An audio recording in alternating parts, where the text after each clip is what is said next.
Good evening, everyone. My name is Miles Baranow. I'm here with Michael Neislick and Brandon Marcello with Auburn Undercover at auburn247sports.com. We just got out of a press conference with defensive coordinator Kevin Steele. He talked to us a little bit about the defensive line's game, but didn't have a whole lot to say to us. What did you guys think? Kevin Steele did talk. Fell asleep about 5 minutes into it.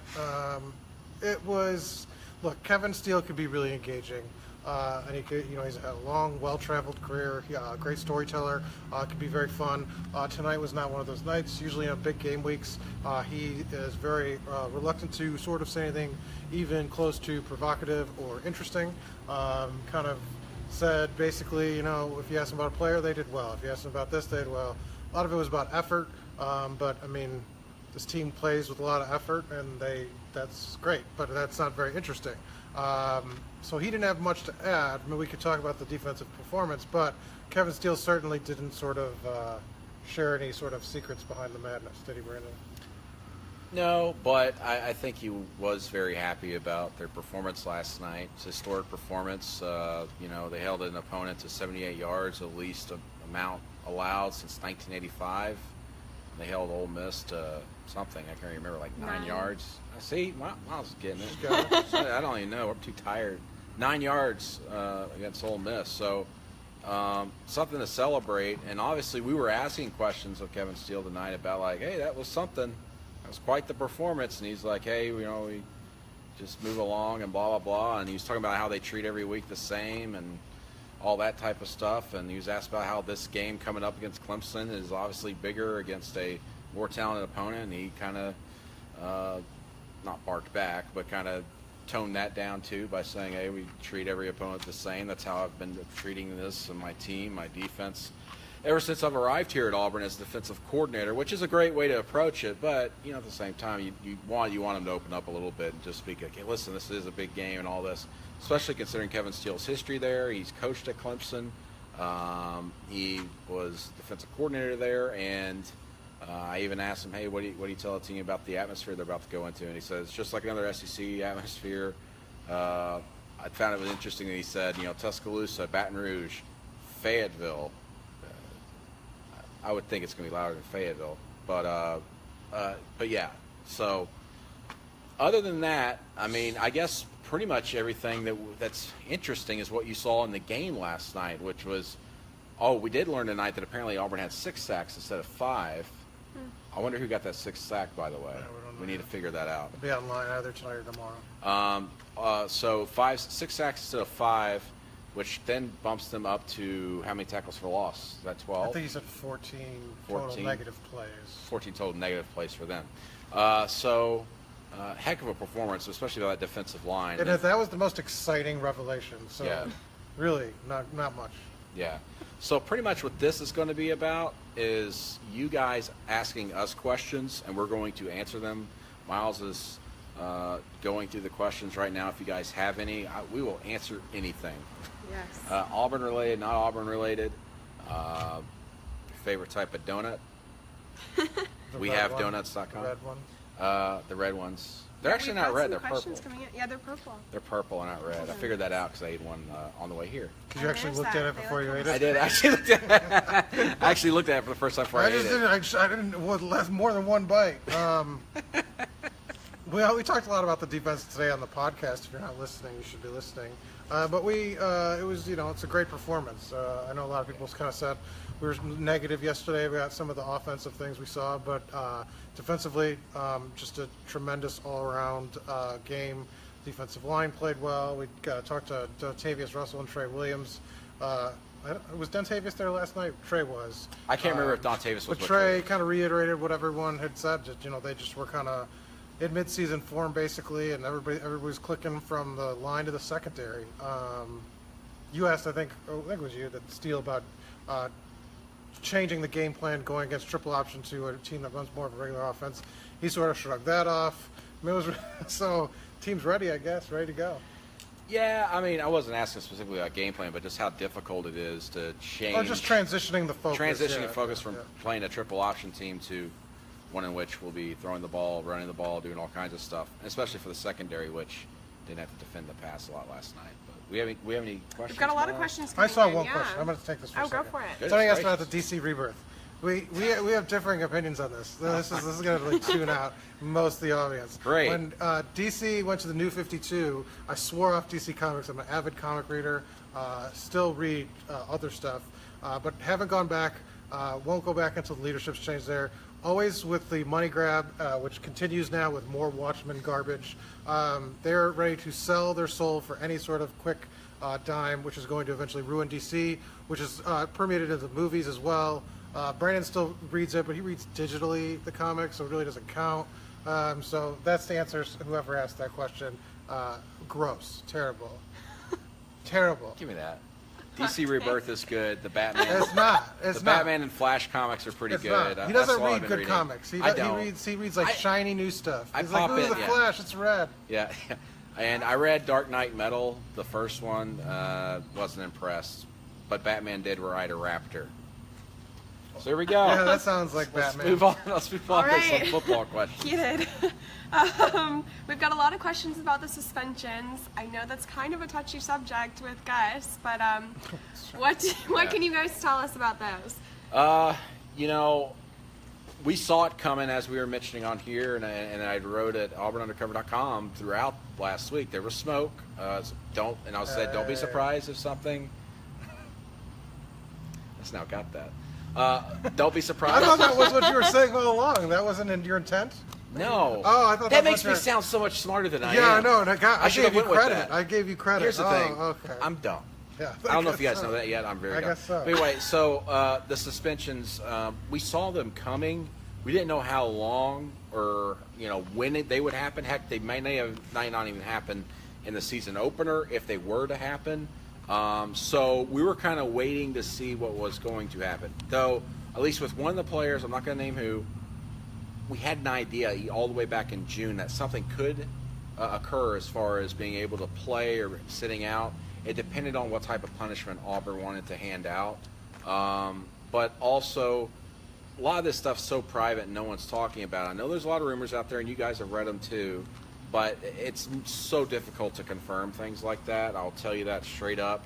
But as it stands now, as Gus Malzahn said last night, Cam Petway, probably the best player on offense by far, the running back, he will return for Clemson, which is huge.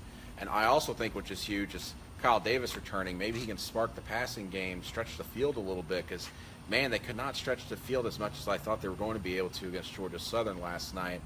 And then the third suspension was Sean White, the backup quarterback now. He's out for the next 2 weeks, will not return or be available until the Mercer game in 2 weeks, which prompts questions to me, and no one's really talking about it. Gus Malzahn wanted to treat the quarterback competition as a true competition, but how the heck was it going to be a true competition if maybe you knew at the time your starting quarterback, if it was Sean White, would not be able to play in the first 2 games? Which brings up a lot of questions outside of that. But having said that, that's all we know right now. The good news for Auburn is they're getting their 2 best players back this coming week. Well, and I think the second question about this is if Stidham goes down, not even in like an extended injury where he's out for a game, if he's out for 2 series, who comes in? You can't. I mean, do you burn Willis's red shirt for 2 series or something where he needs to get some sort of attention in the back, needs to get his ankle wrapped? You can have an injury without kind of missing the whole game. I mean, then if he's out early, that's a huge thing. But I mean, just think about 2 series. What do they do? Who's the backup? Is it Adams? I mean, Sean's kind of put them in a tricky situation here, just with the idea, because it's hard to stay upright, and Clemson's going to be kind of Stidham's first test. Saw Kerryon Johnson go down with the injury in the first week. Yep. I'd be really nervous if I was Gus, especially. I mean, just considering they want to keep the red shirt on, and I guess he might not reach that threshold with snaps or something, but still, that'd be kind of an interesting scenario. I wouldn't be surprised if something like that were to happen, that they went ahead and put Malik Willis in. Yeah. They would run the ball quite a bit. And in fact, they'd probably run it with him when they wanted to get creative. I don't think they'd throw the ball a lot on the road with him. But I think they would just go ahead and do it. And to say to rip the red shirt off, not necessarily. Not necessarily, because right. you'd play him that game and then he's injured the rest of the season and he gets a medical red shirt, allowing them to use Devin Adams as a true backup. So I think, based off what we were hearing even last week about how Malik Willis was the emergency, taking snaps with the backups, the second team offense, and sometimes with scout team, and mostly with the second team offense. I think they wouldn't be afraid to use Malik Willis. I think they'd have to. I think they would have to too. I mean, it'd be a bad situation for him being on the road, you know, at Clemson and Death Valley, but I think he would be their much better option than Devin Adams. No knock on him, but I think with the offense, he's a better fit. And you mentioned Kerryon getting hurt. We've got a lot of questions about how he's doing. Do either of you know his status? We'll get an update on Tuesday. That's when Gus kind of meets with the media. He said they hadn't evaluated it yet after the game. He was seen limping in video. Still nothing, not on crutches or no boot or anything like that or anything brace-wise. But we won't find out. That's the very good news. Yeah, we won't find out till Tuesday though when Gus kind of updates it. But I mean, Kerryon's been a guy that's been injured off and on throughout his career, and it's always we'll wait till the weekend and decide. I don't think we'll know his status. I would guess that he'll be limited throughout the week in practice, but as far as his status, I don't think they'll probably clear it up at all until kickoff. Yeah, and to be quite honest, they start evaluating injuries and stuff today, and I'm sure not even today they have a solid answer for themselves. And I haven't heard anything. I'm going to look into it tonight now that practice is over and everybody's heading to their dorms and everything. I'll look into it, see if I can get something for our message board and our subscribers. But as of right now, no update. But for sure we'll get one Tuesday. I mean, if it is a hamstring, I mean, we're going to go to hypotheticals. I hate hypotheticals, but if it's a hamstring or even a muscle issue of some sort, I still think it could be very difficult for him to be ready full speed for the Clemson game, even if they were to treat it right and do everything they can, because, I mean, that you're going to be sore anyway, and then having to healing a hamstring takes a long time, as you have found out in the past with Trey Matthews, for example, the safety. It takes a while, but we'll see. He had an ice pack wrapped around the back of his leg during the game, near the end of the game, and as you said, I think the good news is he's not on crutches. He's not like on one of those scooters to be helped with, so that's the good news. We'll find out much more Tuesday, and I'll see if I can get something tonight from one of my sources, but practice ended, and I'll try to do that here in a little bit. So go to auburnundercover.com. Maybe I'll have something for you, maybe I won't. And we've got some people a little underwhelmed by the O-line. Do you think that was kind of intentional to hide our strengths from Clemson, or do you think that maybe we're still warming up? I think there were some obvious issues with gelling and some communication. I don't want to single out players one by one, but Darius James did have some issues early in the game. I don't want to single out players, but I will single out one. Yeah, he did. I mean, he had some issues early in the game. I was impressed with Prince Tega. Some people were giving him some criticism. I didn't see much just based off the plays I rewatched today. I haven't rewatched the whole game. I thought he did very well in pass protection. Braden Smith was a freaking monster on run plays. We all knew that. We discussed this on our podcast earlier, Michael, about if Darius James were to, struggle more, if they had issues on the right side there, maybe that's when you try to get Wilson Bell, the graduate transfer from Florida State, involved in that offensive line, and then you kick Braden Smith out to tackle instead of right guard. That could very well be a possibility, but I don't think they're going to make that change going into this week. At least I don't think so. No, but if they struggled early and they want to try to give something a try, I think that's your first bet. The other side, Mike Horton and Prince Tega. I don't think Prince Tega is going anywhere. I think he's going to be a fixture here.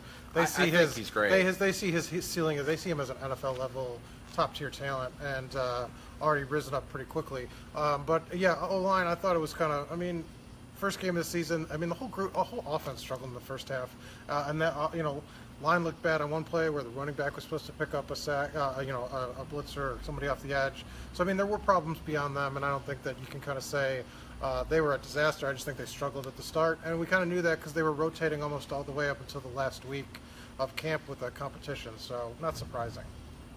And you mentioned Darius James. I actually ran into him after the game on Saturday. He looked pretty beat up.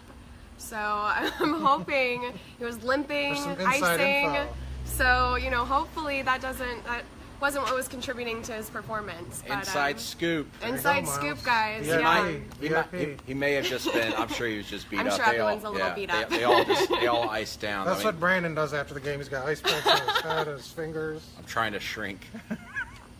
But let's see if we've got any more questions from our viewers.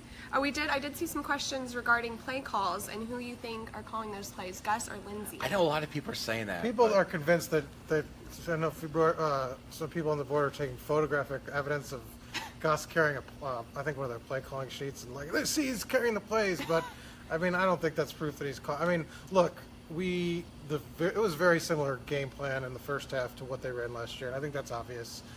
But Chip Lindsey said he's going to adapt to Gus's system rather than the other way around. So, I mean, I don't think this is a shock necessarily. Some of the kind of goofy stuff, the Wildcat, the sugar huddle, that was just I think one of the worst calls of the game. The sugar huddle? Or the sugar huddle, and then they went under center? Don't do that. Third down, they were driving on that first drive, and then they blew it. Fumbled. Yeah, fumbled. You know, it was sloppy at times. The players didn't execute at times. There were some drop passes. There were some missed assignments. But play calling wise, I'm not sure that this is going to be much different. I mean, you know, they threw it downfield some. You know, they're going to probably look for that more when they get Kyle Davis back, when they get some of these receivers they're more comfortable with. But I mean, I'm not all that surprised that this didn't. You know, they were going to throw it 60 times on Saturday. Yeah, I mean, Chip Lindsey's calling the plays.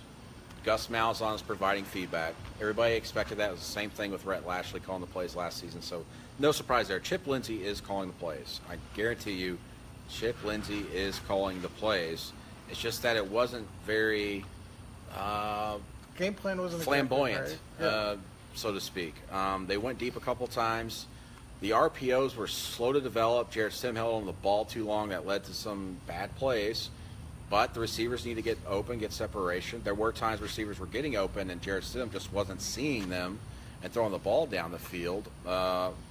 So some things for them to work on, obviously. And as you mentioned on that blitz, it wasn't even a blitz, I don't believe, but the sack and strip sack for the touchdown, it was an RPO, and they faked the handoff to Kerryon Johnson, who's supposed to then go out and protect. And he didn't have time to go out and stop that blitzer, and the guy hit him about as soon as Jarrett Stidham stepped back after the fake handoff. So they got some things to clean up. I'm sure that's probably a play they're going to be repping over and over again or just deleting. And I think people are most disappointed about some of the third down stuff where they're doing the Wildcat again, when they're kind of moving the ball, having success, got a third and short. They run out the new package instead of trying to go tempo and try to kind of hit something. I think that was the frustration first down.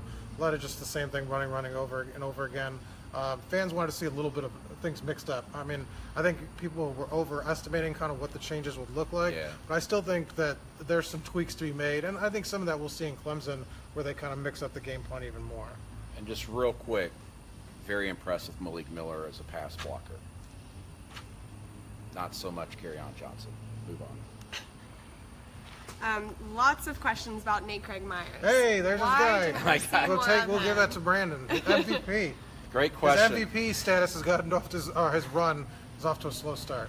I said he would be the player of the game possibly, and he didn't do anything. They record a stat, so He was on the field. I saw him celebrating he was on with the Ryan Davis. participation sheet. He was. He celebrated with Ryan Davis with his touchdown. I don't know. Maybe they're trying not to run some things that are specific for him for Clemson, but I would think they would try to rep it against Georgia Southern to get him ready. So I don't know. Maybe, like I said, I got to rewatch the game completely. But the problem is when you rewatch the game, you're not getting to see the full Right. field and everything. I want like all 22 access where you can see from coach's view of how the routes are developing. I just didn't notice him a lot getting open, but that doesn't mean he wasn't open. There's so much happening on the field, and got my laptop in front of me and trying to do things.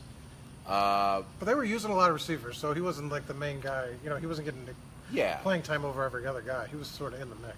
Yeah, he was in the mix. He was on the field. He played. I don't know. I think this is going to be an offense where we mentioned this earlier on our podcast. Gus Malzahn and the coaches never were really ready to say that this guy's standing out or this guy's standing out or that guy's standing out receiver. And I think the reason why is because they hadn't seen a guy stand out yet. And I think that was a little bit evident last night. I mean, you had Ryan Davis and Will Hastings being successful, but those were on short to intermediate routes. Yeah. Things that I wouldn't say are difficult to run. They're a little bit easier. And they utilized their speed. It wasn't so much great route running, I guess you would say. Though I will say this, Darius Slayton ran a great route on one pass, and then something happened. I can't remember. It wasn't the one he didn't have. This is great analysis. I know it's great analysis. So hold on. Darius Slayton ran a great route, and Jarrett missed him. So, but the question is, this is the bottom line. Are you going to double up here? Double or nothing? Is Nate Craig Myers going to be the offensive MVP against Clemson? No. Is he going to? Okay. Cameron Petway will be. Is Nate Craig Myers going to catch a pass against Clemson? Yes. So somewhere between that. So somewhere between MVP and Cameron Petway will be the MVP on offense, and Nate Craig Myers will have a catch against Clemson. I suspect Kyle Davis, though, will. You've downgraded your expectations. No, but I do need to do my power rankings, and Nate Craig Myers will probably fall in that. Giving that away for free now, huh? What were your power rankings to start the season at wide receiver? Was Nate Craig first? I didn't do one for the first week. Bye. Put me on the spot. It's on the budget. Gotta talk to the boss. Oh, he is. How do you think that Auburn will readjust for Clemson's passing attack? Boy, Auburn's secondary better be ready because they didn't get tested, obviously, against Georgia Southern. They threw 8 total passes, completed 4 for 8 yards, was it? And the longest pass play was for 7 yards. It's going to be quite a bit different. Kelly Bryant, the Clemson quarterback, is really darn good. Yeah. Kevin Steele said that today. And not in like, oh, he's a good quarterback. He was like, Deshaun Watson, he was great, one of the best that's played in recent years, but this guy's also very, very, very good is what he said. So Auburn's obviously got respect for him and what they're able to do with the passing game and throwing the ball. You guys saw, if you watched the Kent State game with Clemson this past weekend, Clemson pretty much did whatever they wanted. Kent State's not very good. Here's the thing, neither is Georgia Southern, and Clemson looked more like a well-oiled machine on offense than Auburn did. So that has got to be concerning a little bit for Auburn's defense. But Auburn's defense was so freaking dominant. I think that if Auburn was playing Clemson in the season opener here this past week, I think Auburn's defense, the way they came out on fire, would have not shut them out or anything like that, but it would have been a low-scoring game like last season as well. I just think Auburn's defense is that good at this point. But the problem I see, maybe it won't be a problem at all, is the secondary not saying they had a week off, but they weren't tested down the field by Georgia Southern's triple option attack like they will be against Clemson. It's going to be a completely different game for them. Well, they were playing the run aggressively, and they played it well. Stephen Roberts was a guy that was up at the line and kind of firing, had a couple big hits. Yeah, it's kind of an incomplete performance. We don't know what they're going to look like. And, they had some depth issues in the preseason, guys injured, and, I think this probably helped them. They kind of probably got to hide some of those. And so maybe they'll be more ready now, kind of at full speed here. And they got to give those freshmen, if they need to step in, Jordan Peters and Travion Leonard, some experience. So that was kind of good. They got a lot of work on Saturday. So I think it'll be interesting. I don't think we know what it'll kind of look like because, like I said, how many times they threw the ball in the air over 10 yards? It resulted in interception. Daniel Thomas picked it off in the end zone. Or two, and that was the Hail Mary at the end. But yeah. Maybe there was one other play where they kind of got it over 10 yards, but that's it. At most. So, yeah, I think it's a question mark kind of going into Saturday what it'll look like for sure. Someone said the glare off my head hurts their eyes. Well, it is kind of gross. I'm like a... Well, I feel like we should do it. Can you guys hear all three of us if I hold the microphone here? Because you're commenting a lot that we don't need to pass the mic. But then somebody will complain if we don't pass the mic because it's not loud enough. So we'll do like one or two more questions. I guess they want a boom mic or something. They want like everyone to have their own mic with its own stand, with its own person manning the mic. Do we have any more questions? I have a question. Miles. Michael has a question. Why are you passing the mic? Why? No. How was your first game day experience, and how was it meeting the fans on Saturday? Miles was out at Jordan-Hare Stadium.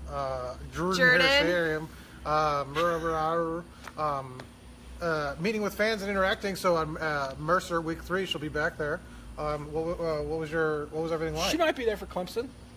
Oh, and But not outside maybe Jordan-Hare Stadium. Not out Jordan here. She might be outside Clemson, though, telling them Clemson fans, What's Clemson's name stadium?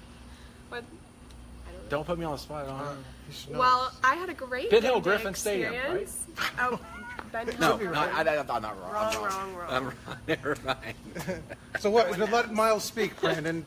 But Sorry. yeah, guys, I had a fun game day. It was my first time in the press box. That was very cool. I felt VIP. It was an awesome view of the field. I got to talk to some of you outside the stadium afterwards.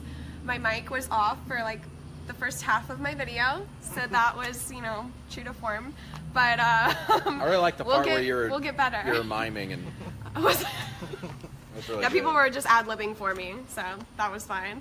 But no, I had a lot of fun. You guys are great to interact with, so I'll be out there after every home game if you guys want to come find me and be on our Facebook Live show. Yeah, Miles, are you going to go to Clemson? I'm working out the kinks in that plan. To I've be got determined. a media pass waiting for you. I got it in the mail Saturday. Awesome. So where are you setting up for fans to know outside the stadium? Yes, Yeah. I'm kind of in between like the front of the stadium on the student center side and the student center. So in between the green space and the actual stadium, and that's where I'll be. So- And I have like a big light and a sign. You'll see me. You'll find me. She's wearing Auburn undercover shirt. Probably not. Don't have any. Sad. But yeah, do y'all have any more questions? Kind of some comments. We think Byron Cowart played pretty well. He did okay. Yeah, Heard he his had, name mentioned a couple of times. he had that one stop at the line of scrimmage. I thought it was going to be a TFL, but it was right at the line of scrimmage. That was good for him. Very good. Was the offense vanilla? Yeah, a little bit. But Gus Malzahn, he was asked about that. Well, you running a vanilla offense tonight? And he goes, score 41 points. So not Four, according to technically him? 48. I guess so. You could say 48 since Jarrett Stidham gave him a touchdown That's true. as well. You're so negative. I'm so negative. Thoughts on Carlson missing 2 kicks? Yeah, that was crazy. Surprising. That was surprising. I did not expect to hear that. Or see it. Or like, did I hear I a heard miss that kick? kick. I hear a miss I kick. heard it coming. Yeah, the 46-yarder especially surprised me. I can understand the 53-yarder. yeah. The 46-yarder, that's like right in his wheelhouse, man. He hits those. And he hit a 50-yarder to start the game. Yeah. So, not a good start for the Lou Groza. And there was award. no weather. I mean, if you weren't at the stadium, it wasn't like there was a big breeze or something No. like that. So, yeah, it was that was part of the first half that was sort of just weird. I mean, It's he missed weird. his 2 kicks before the end. You go at halftime, and you're thinking, that's not something you've seen. But what, 3 years? 2015. 2015. Yeah. So, weird. Weird. And Gus said he didn't even Unexpected. talk to him after when he missed the kicks. He just said, Do your he's thing. going to do it. So, Yeah. It was a fluke. Auburn fans hope so. Probably so. I would think, I don't know. It was weird. That first half was just very weird on all phases except for the defense. Yeah. And the defense was looked like the defense was just playing a preschool team. Whoa. You ever Who's seen a- negative now? What do you? I'm not Are being you saying negative. fire Tyson Summers right Bring now? the Georgia, Are you saying, like the Georgia Southern fans. Are you at They the, saying- weren't fans. are you saying fire None Tyson of him. Summers? the Auburn Undercover Live show, we had some Georgia Southern fans that were not happy with Tyson Summers, and I can kind of see why now. That offense is not good. good. Not ready. Not ready for prime time. No. All right, one more question. We How got any about more? some predictions for next week? Oh, we had to do this. We did this earlier on the podcast. I'm leery about next week. You still have Auburn. I still have Auburn, but I'm You're I teetering. don't know. You're I'm teetering now. I think 'cause that's I what watch, it is. Yeah. I watch Kelly Bryant. I hope that's his name. The Clemson quarterback. I watched John Franklin. And, I watch it on mute. I watch games on mute usually because I can't stand broadcasters. You broadcast the game yourself. Yeah, I just go, let Kelly Bryant throwing deep there. What a curl route. No, but Kelly Bryant and their receivers, their offensive line was just manhandling people. Dexter Lawrence is a beast up front for the defensive line for Clemson. I have long said that the difference is going to be who plays the best at quarterback in this game. And man, Kelly Bryant Just looked threw really a wrench good. in the thing. It kind of did, and then Jarrett Stidham kind of not looking sharp at times and missing receivers, holding on to the ball a little bit too long at times. It's got me rethinking things a little bit, but I'm still going with Auburn right now. Well, I just because the defense is so freaking good. I think Auburn had kind of going into the season a margin of error this game because I think they were the more talented team. You take away your backup quarterback, you take away possibly Kerryon Johnson. You got two guys playing their first game from suspension. Kyle Davis didn't play this spring. I think that margin of error a little slimmer now because your offense, the turnovers. I mean, you turn the ball over 3 times on the road, you're done. Even 2 times. Yeah, you're dead, man. The defense bailed them out, but I mean, it's against a Georgia Southern team. Clemson's going to be able to move the ball a little bit, get field goals on those things, a good touchdown, and you're facing a 10-point deficit. I just think it's going to be real interesting here. We get Tuesday, kind of get some updates, see where Kerryon's at, but depth-wise, you kind of think the 2 best positions they had coming into the season, quarterback and running back, question marks again, and it's like it's just hard to look at that and say be confident. Jarrett Stidham goes down for a quarter. What does this team look like? A lot different, and Yeah. they might be running some Wildcat with a different player like Eli Stove or something. And their Wildcat quarterback might be out. So it's like, what That's do what they I'm saying, do? like Yeah. Eli Stove. And here's the other thing. I did not like Auburn running the Wildcat on 3rd down. So predictable against And it's Georgia always Southern. right up the middle. It's always right up Well, the I middle. know that, but they were doing it on 3rd down. It wasn't like But first down, 3rd down, But second they never down. vary every it down. up. They never It's fake it. so. I can understand if you're a fan sitting in the stands and watching on TV going, "What the hell is this?" It was. HE double. I know. HE double hockey Get a sticks. bleep button on this guy. Seriously though, people are going to you. complain about me saying I that. know. I know they will. Potty mouth. That's a good way to end. All right. Well, I guess we will see you guys on Tuesday after our press conference. Absolutely. And make sure you go to auburnundercover.com. We've got tons of coverage from the game on Saturday, so check that out and follow Michael us. Nizelek, Brandon Marcello, Miles Barano. Michael, Brandon, Miles, and Jordan Hare Stadium. and Jordan Yeah, Stadium. So yeah, follow us on our social media as well. Auburn 24/7 Sports, Snapchat and Instagram. That's me. So we'll see you guys on Tuesday. Have a good one.